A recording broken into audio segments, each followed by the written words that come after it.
అమ్మవారిని దర్శించుకున్న ప్రభుత్వ విప్ బొలిశెట్టి శ్రీనివాస్, ఉంగుటూరు ఎమ్మెల్యే పచ్చమట్ల ధర్మరాజు. దసరా నవరాత్రుల్లో రెండవ రోజు గాయత్రీదేవి అవతారంలో భక్తులకు దర్శనమిస్తున్న అమ్మవారిని ప్రభుత్వ whip Tadepalligudem MLA Bolisetti Srinivas, Unguturu MLA Pachamatla Dharmaraju మంగళవారం దర్శించుకున్నారు. ఈ సందర్భంగా ప్రభుత్వ విప్ బొలిశెట్టి శ్రీనివాస్ మాట్లాడుతూ రాష్ట్రం సుభిక్షంగా ఉండాలని అమ్మవారిని ప్రార్థించినట్లు చెప్పారు.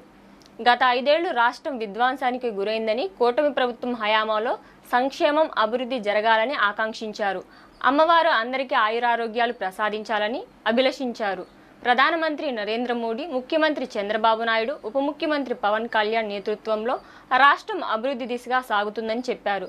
ప్రభుత్వ విప్ ఎమ్మెల్యేలకు దేవస్థానం వేద పండితులు వేద ఆశీర్వచన తీర్థ ప్రసాదాలు అందజేశారు.